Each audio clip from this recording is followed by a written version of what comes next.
Nothing frustrates me more than personal development. I feel like there's so much to unpack here, whether it's the coaches themselves, where the industry has headed to, what it was like when I started, which, and more importantly, what is it today?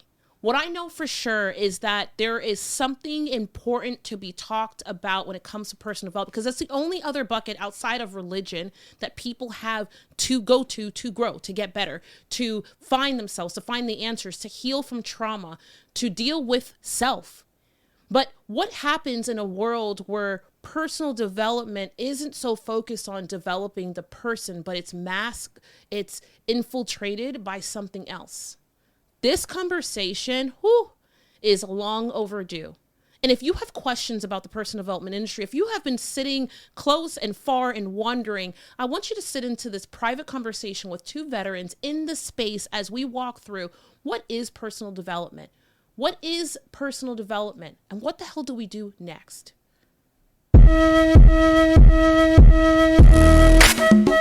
Hey you, welcome to Build the Damn Thing, a place where myself, Tiffany Largy, and our amazing Do the Damn Thing coaches show you how to use your story to build it all. Whether it's your first 6 figures, your next layer of multiple 6 figures, or maybe you're on your way to $1 million. And if it's not that, it's the life of your dreams, where you are free, you are strong, and you are whole. First, we're going to show you how to use your story to build a strong foundation. And then next, we're going to show you how to use your story in sales and marketing to clean up the cracks. And last but not least, we're going to show you how to use your story to gather people. Because the truth of the matter is that there's nothing stronger than being connected to people who just understand you as you are, where you are, so you can stop explaining yourself. I want to remind you that now that you're here, you are home, and I officially welcome you to our family. All right, let's get started. So I decided to look up what is personal development. That's what I was doing real quick. What is personal development? What is the definition of it? Because as I try to define it, I came up with a couple of directions, but I was like, personal development, according to Wikipedia, we're going to start here with the most official. But I thought it was really good how it framed it. So personal development or self-improvement consists of activities that develop a person's capabilities and potential, build human capital, facilitate employability and enhance quality of life, and the realization of dreams and aspirations. I thought that was good. That's a good description of it. Yeah, that's I like good, that. right? So, Matt and I decided that we had to have this conversation simply because personal development, I feel like, is just as old as religion. And it is the only other category on the planet where a human can go to, regardless of color or age, right, to get help. Right. Isn't that not right? Mm-hmm. For healing, for growth, for all the things. Mm-hmm. Matt is a veteran in this space. And I decided that it was like a must to ask Matt this question. Where did personal development take a left turn? So, like, when you look at the personal development industry in general... When you said, I was like, oh my gosh, we don't even have a drink here. Right. I was like, I think we need to bring some of the whiskey. Like, I think personal development is not monitored by anybody. There's no level of marker. So, like, if you look at psychology, you get a degree in something, and there's some type of journey that you take somebody on, and there's markers. In personal development, you can become a coach just by going online and taking 3 classes, and you're like, oh, I'm certified, and now I'm going to teach people life lessons. So it's a free-for-all. Correct. Okay. There's no institution. There's nobody monitoring what coaches are doing. No, there really isn't. So you can be teaching whatever you want, or not even have the experiences, let alone the education, to be teaching somebody how to be better. That's one of I think one of the first things is that there's no marker. There's no authority. Correct. There's really no true authority. Mm-hmm. Someone said to me the other day, yeah, but Tony Robbins is the authority. I'm like, guys, his certification program, he developed himself. Right. He was like, you know what? I mean, in all fairness. He becomes the authority because he said he's the authority. Period. I want everyone to hear that. And people then agree with it. They're like, oh yeah, Tony's but he's the one who said he's the authority. Correct. 100%. If you look at all of it, some of the biggest personal development people, they just started talking and teaching, and then they grew, and people like they had some amazing concepts and exercises and ways of improving people's lives, but they didn't have somebody that they went to a college and got a degree in life skills. So tell me, when you think about, you've been in personal development, I mean, you're probably For almost 20 years. Yeah. Whoa, let's take a moment. Almost 20 years since you were 4.5, for sure. Right. Yeah. Let's go with that. Yeah, let's go with that. So you've been in personal development for a really long time. Tell me the truth. Has it always been like this? Matt has been before. I want to take context. Take a moment and think about where personal development is now. And for the person who's listening, take a moment to where like personal development is now. Think of what you're seeing online. Think of the amount of coaches, coaching programs. Think of the amount of, I have accomplished X and you should just trust me because. To way back when Facebook wasn't even really around. Right. LinkedIn wasn't around. Let alone the internet. You know what? Like I should have said that. That's really, truly, I think, when things began to shift, because you had to study. You had to be a part of. You really had to be like. You actually had to do the work. Correct. Yeah. And that's honestly one of the biggest things that I've been in the spaces with some of our biggest personal development leaders, and the biggest thing that frustrates me and irritates me is watching them teach out of integrity of what they're teaching. They're teaching one thing, but yet you see their lives and it's a hot mess. Or their lives are not what they're teaching, Not and they at have all. no interest. They're not even trying to. Or they say, "Oh, I read these books and I've got my own coaches and I do this and I do that," and yet no. I've never seen you do that. Yeah, I get that. And I'm with you 24/7 practically. Yeah, I get that too. That's not cool. Not at all. Not at all. Because what happens is then you're setting expectations on other people that you're not even doing yourself. You know, I believe that the personal development industry is at the foundation for so many of the world's problems. I want everyone to hear. I want that to be on record. And it is simply because of that. I truly believe in energy, and I believe energy is real. And I believe that energy transfers. Correct. And every time I see a coach or a person who is in my space, I'm on stage with them, and I know what you were like behind the curtain. I saw you an hour ago. We were at the same thing the night before, you know, like, and I watched that person get on stage and do the show and the hype, and then I think of the energy that is transferred and in the untruth of who that person is, what they have just taught, what they are telling people to be and do. It's kind of like, I remember when I first started teaching, which was 2014. So I'm running this business, and I won't say a nerd, but I'm definitely behind a desk, and the companies that I'm partnering with are Xerox and HP. So I'm in the tech space, and I'm Black, and I'm a woman. So I'm like heads down because I'm not trying to fool around and let people know that I'm here and I'm Black, right? That's not what we're trying to do. So I come into this space of reading a list of the top people to follow in business one year in Forbes, and number one was a woman.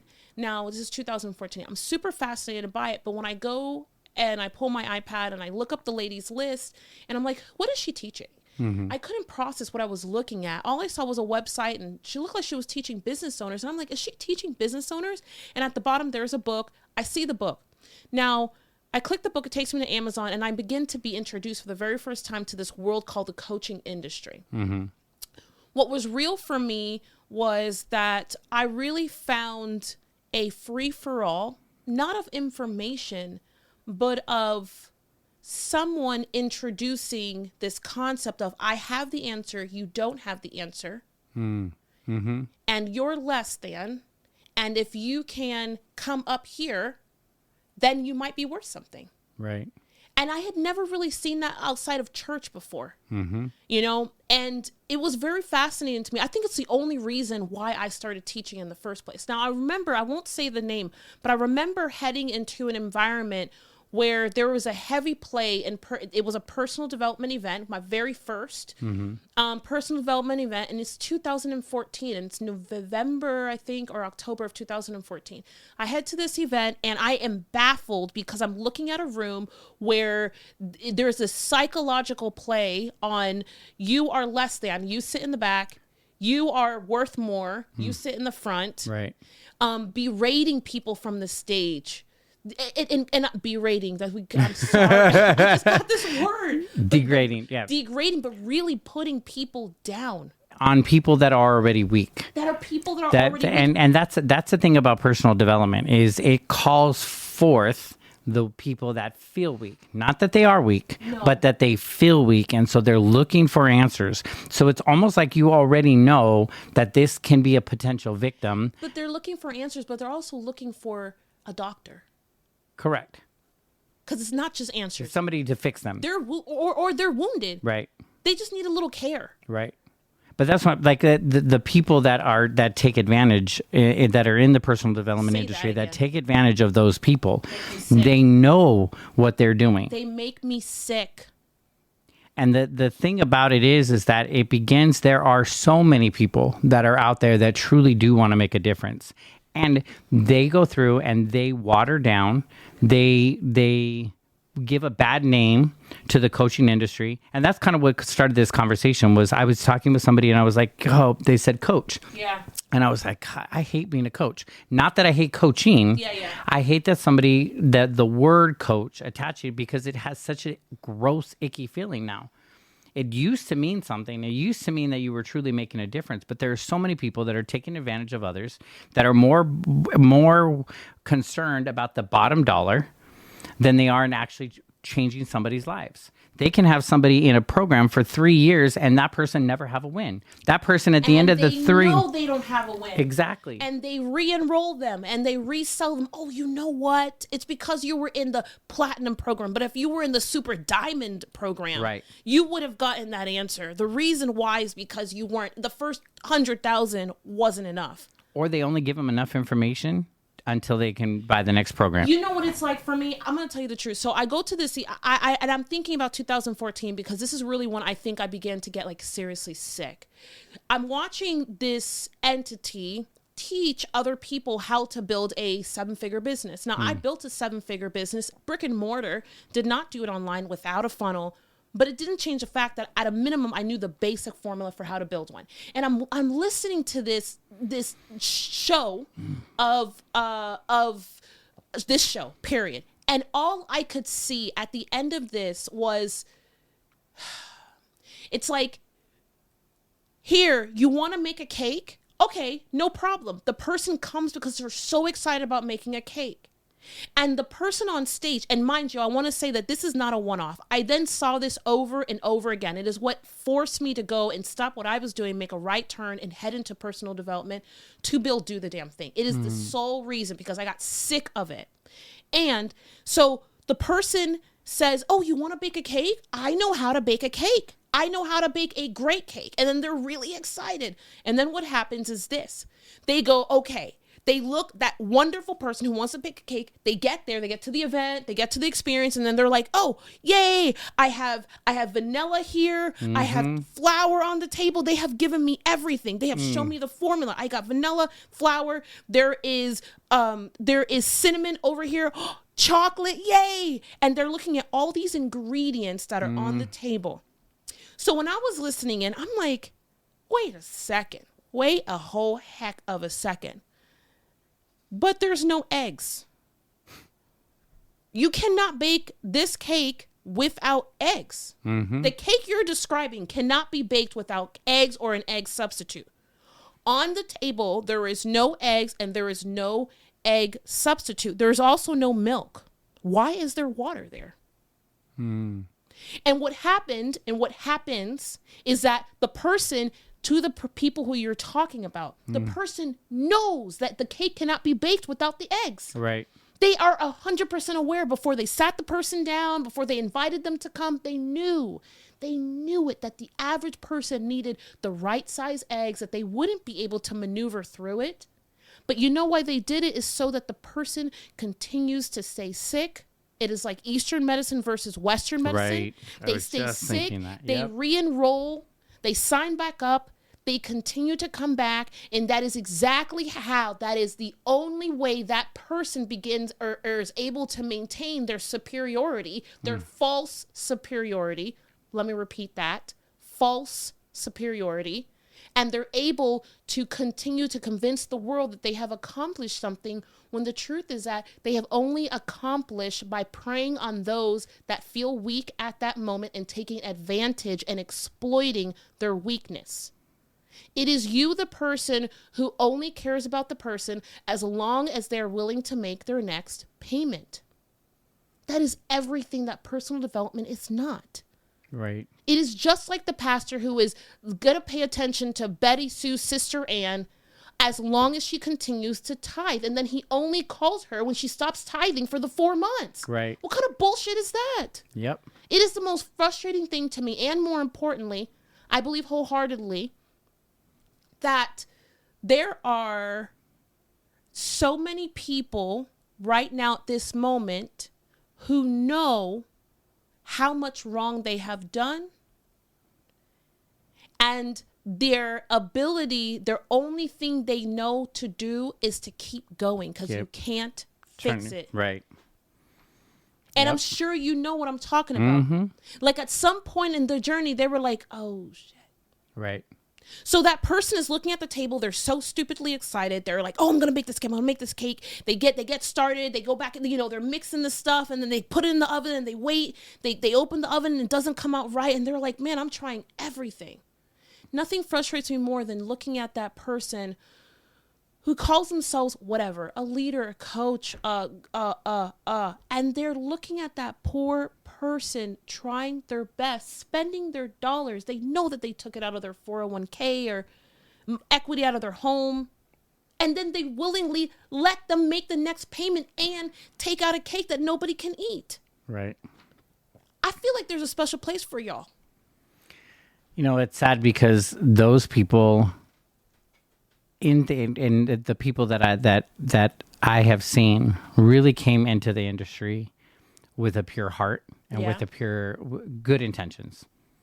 And somewhere along the way, they lost themselves. They lost their purpose. Where do you feel like they lost themselves? Because I'm going to tell you, I hear that. And you've said that to me before, like many times. And I feel like there is truth to it. And then I look at myself. So I think our ego is where it steps in. Whether it be ego for more finances, ego for more reach, ego for more exposure. There's something that happens that the ego steps in. Do you feel like for all the people that you were thinking of, that ego was present at the beginning?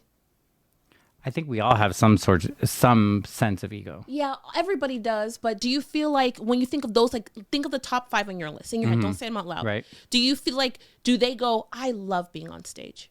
Most of them, yeah. Yeah.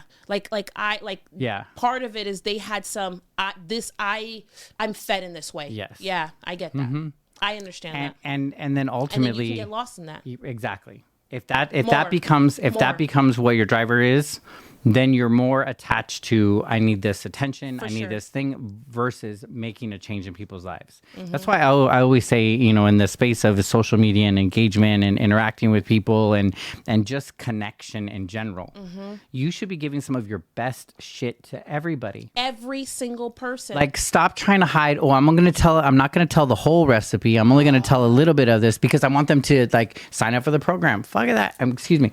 Let them go through and give them all.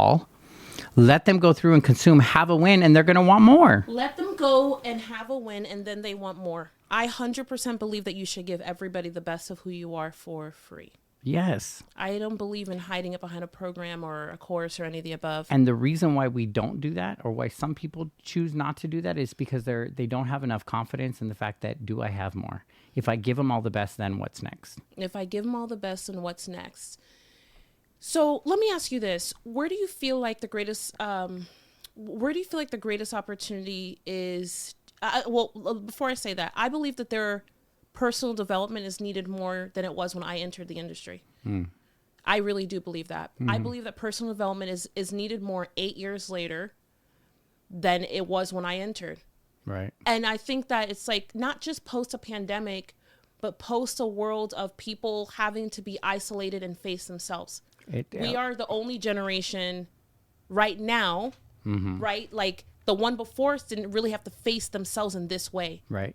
Well, if you actually look, like, we were living in a society before the internet where we were connected because we were in proximity.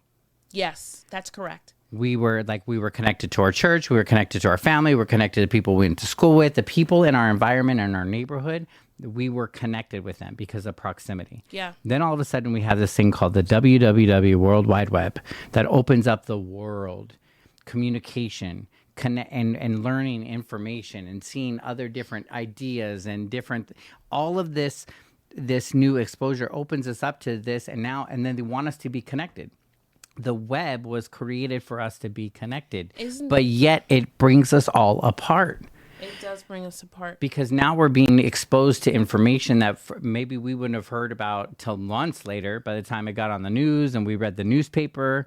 Now it's instantaneous. We know exactly, and it gives a platform for everybody to speak. Do you feel like, when you look at personal development, do you feel like personal development is really where the human needs to be spending their time now post a pandemic? I believe at life development needs to happen of learning, who am I?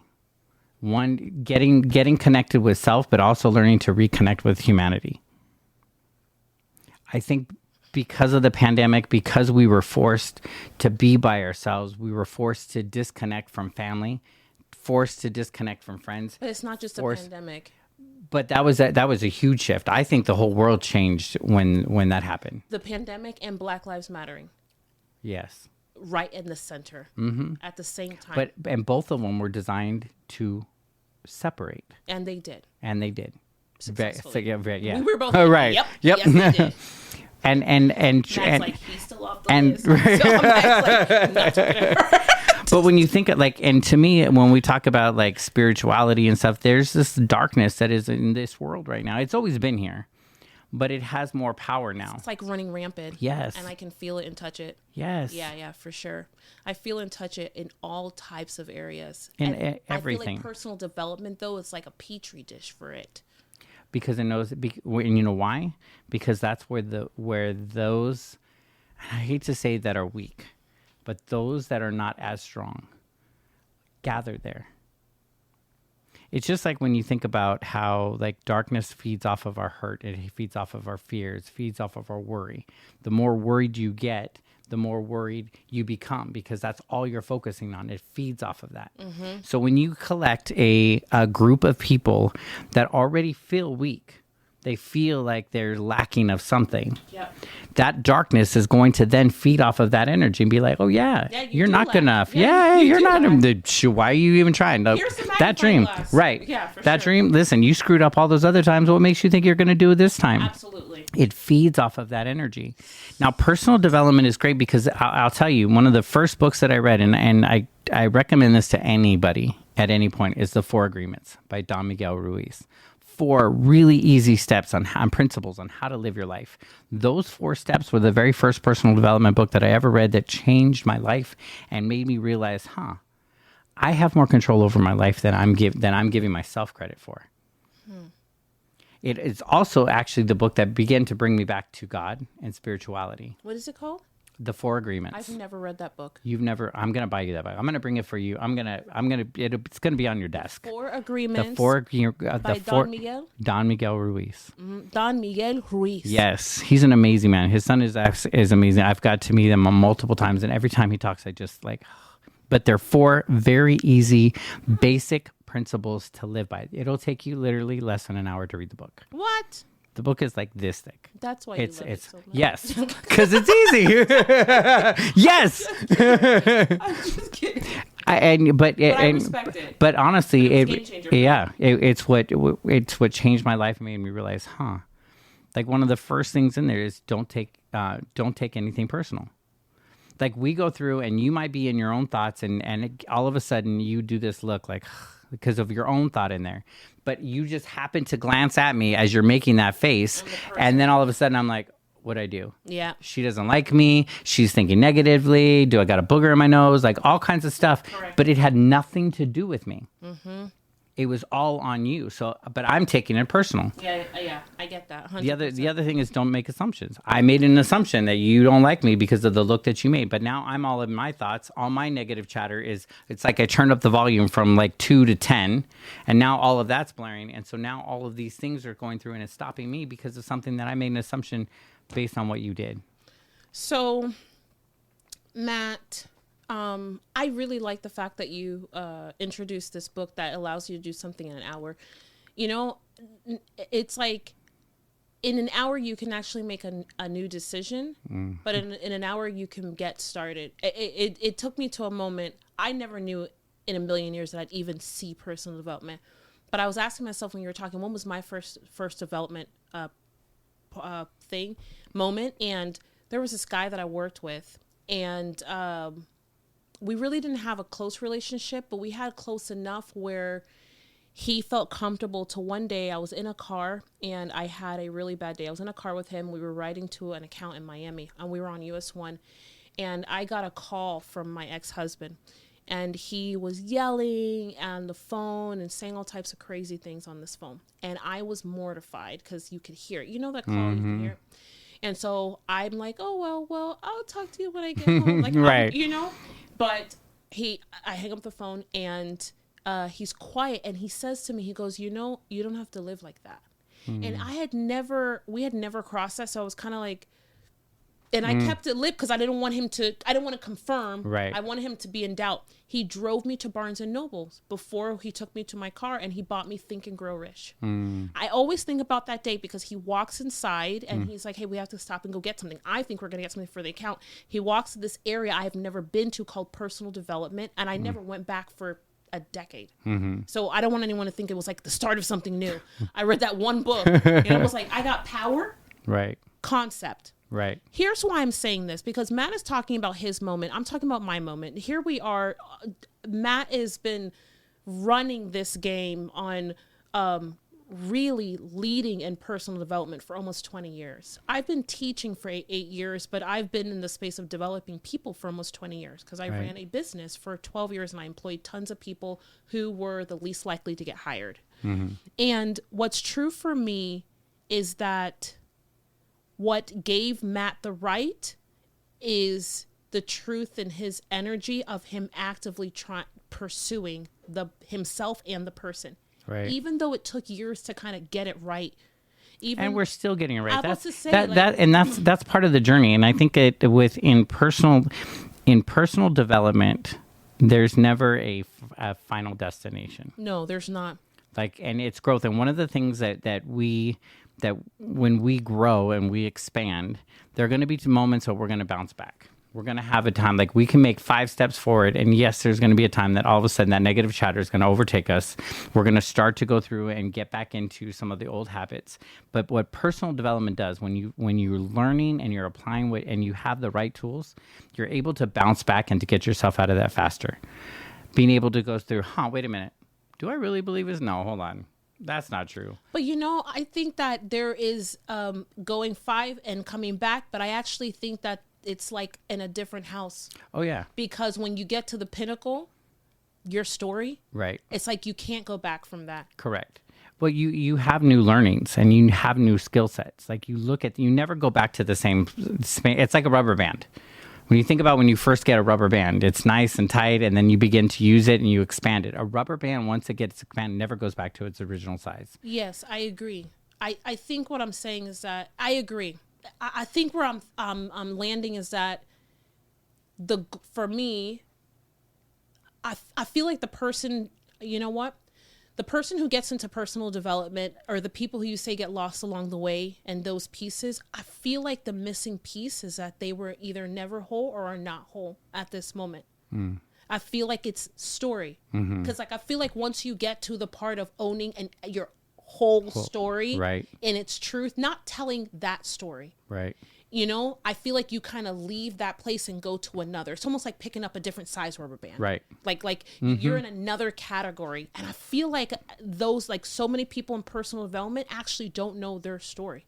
I would totally agree. And maybe that's why they can cycle. Because after you own your story publicly, you almost can't come back. Right. Like you can't, like there is no way that I could be anything other than what I am right now and how we treat people in the Do the Damn Thing community, or people that are not in our community, if it wasn't for me owning my story, because my story forces me to hold a mirror to myself as a leader every single day. Right. Which makes it really different when I interact, when we do sell programs, when we put them together, when we come up with the price points, right. what, you know, how we manage the person's engagement. It's all based on my story, which holds me the conviction. And I feel like as a leader and as a provider in personal development or business development or whatever, it forces me not only to make sure it's right, but it holds me to the fire of not becoming that. Right.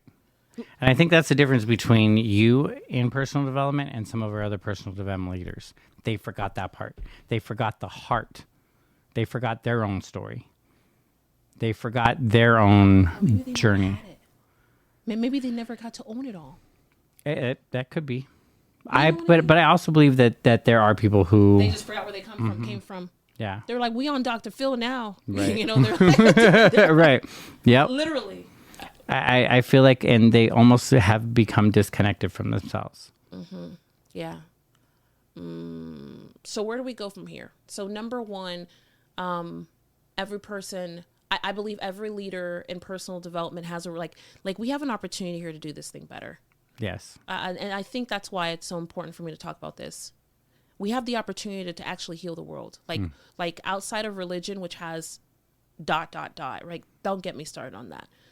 Personal development, I feel like holds the keys to the kingdom in terms of people's hearts, access, trust, all of the humanity. Humanity, getting people to connected, getting them to win internally so that they can win externally. Mm-hmm. And the truth of the matter is, like, man, if people in personal development, not if we can get together and collaborate and be stronger together. No, if like the personal development leaders could actually take the next 12 months and focus, like after listening to this, and focus on entertaining the idea of actually becoming the kind of leader worth following, like become the leader worth following. That part. And it's like, if you could just take the next 12 months, you know how much power, like you know how much power you have, like how much power you have in either the platform you've built, the people you have, your social media, the connections, who's in your Rolodex, like literally you could change the game for everybody. And as much as people believe that the world is doomed, I don't believe that. I refuse to believe that. I will never, not while I'm alive. I believe wholeheartedly that the world was created with solutions to its problems. I refuse to accept the narrative that it just has problems and we just kind of go, well, that's just the way it is, or that's just the way it's going to be. Because the minute that you believe the world is doomed, the world is doomed. The world is doomed. If you believe that. Whatever you believe is the truth. And so if you believe that you suck, if you believe that, then you're going to suck. Or it's hopeless. It's just like, think about like even when you're in high school or when you're in school and you're about ready to take a test and you're like, oh my God, I'm going to fail this test. Somebody didn't study. I'm going to fail. And then what happens? Yeah. You fail. Yes, you do. You make your reality what you believe. Our minds are, and actually I want you to think about this right now. Where you are in your life. The good or the bad, wherever you are in your life is a living, breathing manifestation of what's happening up here in your mind. How you think is what shows up in your world. If you want to change your world, you have to change your thinking. The thinking comes from what you're feeling. And that's the part that people miss out on because they don't want to deal with the feeling. Man, if you just dealt with the feeling, though. Imagine who you could become. Number 2, care about people past their ability to make the next payment. Come on. Just care about people past their ability to make the next payment. Yes, I get it. You put out a ton of free content. I'm thrilled and grateful that you do, but do more. Mm-hmm. It's not about just putting out free content, because the only reason why you're really putting out free content, like 99%, is so that you can sell them something. Like, let's just be honest. Every time I hear people say, oh, I put out a ton of free content and that's enough. I'm like, no, that is not enough, because the only reason why you're doing it is because you have the thing behind it you're going to launch. You have the thing you want to sell, blah, blah, blah, blah, blah. You know, there's only like one person that I really see who I respect. You know, there's only like one person that I really see and respect in this industry who truly puts out and gives the game away, and I feel holds a heart, and it's Gary Vaynerchuk. I was just gonna, yeah. It is the only person that I respect in business. And people ask me that all the time, who was my coach and things like that. I think Gary's content is probably the only content I'm willing to consume not because it's so good. It's not that. It's because he really gives the game away without the ask for something in return. Right. He just hopes that the return comes. And it's going to come from the person pursuing him. I think it's a big reason why, like, there was a point in 2017, actually the year that I met you, when I went to this conference, I remember talking to Albert all the time, and I was like, this industry is so weird. Like, I've been teaching and speaking now, but like, these people are weird and they don't really care and all these things. And I heard Gary speak. And I wasn't touched by how great of a speaker he was. I was actually really fascinated by him because when I went to go and look at him online after that, I found that I was looking at a person who gave the game away without the expectation, who wasn't holding out their hand.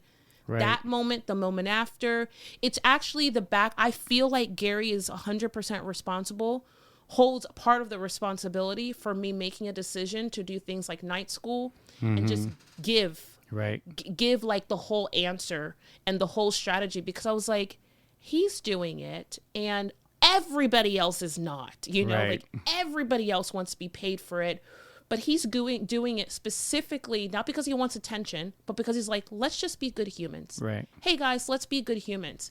It was the very first time, and why this is important for me to say this, because it only took one person doing the right thing to change to really force me. I was already doing that, but he forced me to do it louder, bigger, bolder, and more obnoxious.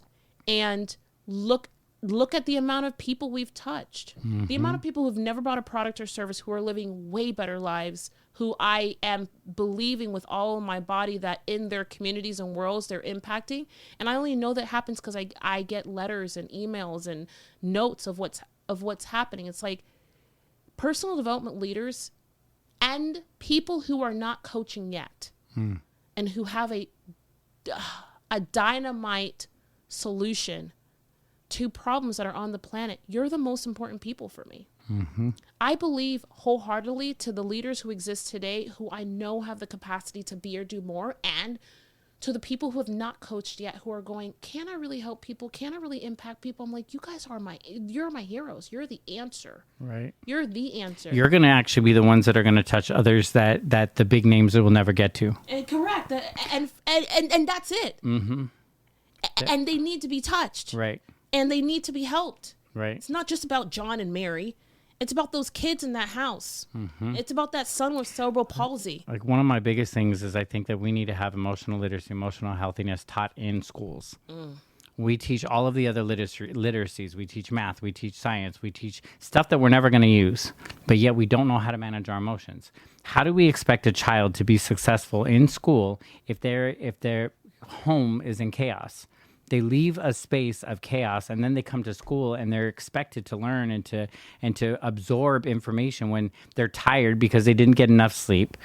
They're worried about, like, one of the biggest things that I remember, one of the teens, I was in one of my rooms.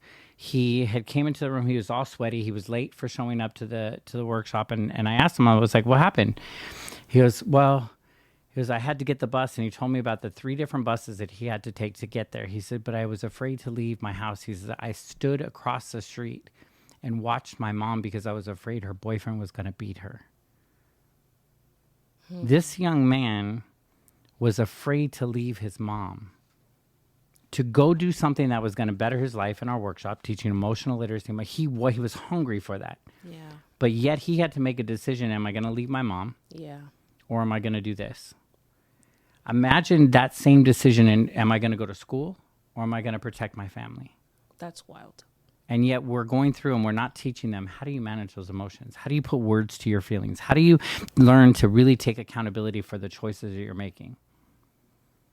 We don't teach that in our school systems, but that's a core of what we should be taught. And then we expect that to be taught by parents who are hot messes themselves. Struggling in these streets. Exactly. Yeah, for sure. And then personal development leaders get these parents inside of their rooms or get in proximity. And then they And then they have an opportunity and they don't take the opportunity. Man, here's the truth. The truth is that we've both just walked through this together. You're either the person who knows that you need to step up. Like you're saying to yourself, like, OMG, woo, I need to step up my game, but not by helping more people. You need to go get whole. Mm-hmm. Like the reason why Do the Damn Thing, the spirit and the essence, no matter where we have been over the last 8 years, has been so strong is because of the fact that as I teach, I'm whole. What I am behind the scene is what I am in front of the camera. I am the same person in the same way. I am the same person in the same way. I am no different. What's true for me as I say that is that, man, I want you to be whole too. You know why I want you to be whole? Because there are people who need you, but they need you past your program and the course. They need your heart. They need the truth of your human journey. They need the essence of what actually happens. How many times did you cry behind? What happened? How many times did you relapse? What is your home really like? You guys sleep in separate beds too? Like, what's the truth? What's the human truth of your journey? To the person who hasn't coached yet and you're like, man, I think there's something for me here. I think I should be a coach. Listen, if you have the capacity to help people and to love people past their ability to make a payment, and you have the willingness to own your entire story unapologetically, clearly, and more importantly, go first, man, oh man, I need you. There is nothing more true than we cannot do it by ourselves. Like, we need you on the front line. We are on the hunt every day for people to be on the front line. Number 3, the world's solutions are here. And if you have the capacity to lead, I have the slight hunch that possibly part of the solution to the world's problems is in you, but you're not doing enough and you're not doing more. Way past that bottom line and your ability to call yourself a 6, 7, 8, 9, or 10-figure, whatever you are, is your ability to actually reach people and to do some serious damage. And beyond the course that's automated and digital and easy for you to implement is your ability to actually shake a hand, respond to people. You know, Gary said something to me, and Gary, if you ever hear this, it was this sentence that changed it for me completely. Gary said, I respond to every single person on who reaches out to me. And sometimes I'm up till 4 a.m. It takes me 5 hours a day. He goes, imagine it's 5 hours of my 24-hour day. Or like he started, it was 3 to 4 and then it went up. Of my 24-hour day on top of all the things that I'm doing. He's like, I just sit there with my phone and reply to people. And he was like, you know why? Because they said something to me. And I was like, OMG. At that moment, every coach and person I talked to, like, Tiffany, you can't do that. That's impossible. It's possible to do it at scale.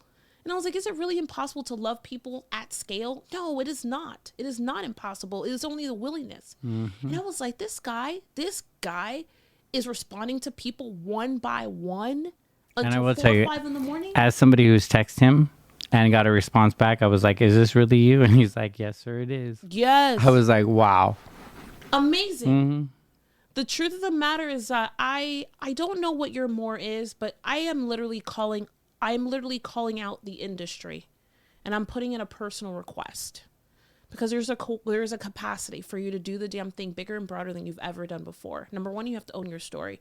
Number 2, you've got to be whole, like 100% whole. The ugly has to go front, whatever that is. And number 3, how could I get you to entertain caring about people and loving on them, not loving them, loving on them, that they can touch and feel in a tangible way past their ability to make another payment? And I'd want to say to anybody who ever has felt victimized by the industry, allow me to apologize on behalf of the industry. Because not all are bad. There are amazing people out there who really, truly want to make a difference. That's one of the things that I love about Do the Damn Thing and our Do the Damn Thing Nation, is they truly do care. And there are people out there that are making a difference. And so if you have in any way began to disbelief, and if you've listened to this conversation this far, like I know that your family, you're here with us. But if at any point you have ever felt victimized, taken advantage of, you had more money taken out than what you received and what you got, I want to say I'm sorry, and it's time for us to change it. Be a part of the solution. Change the narrative with us. Mm-hmm. Yeah, do that.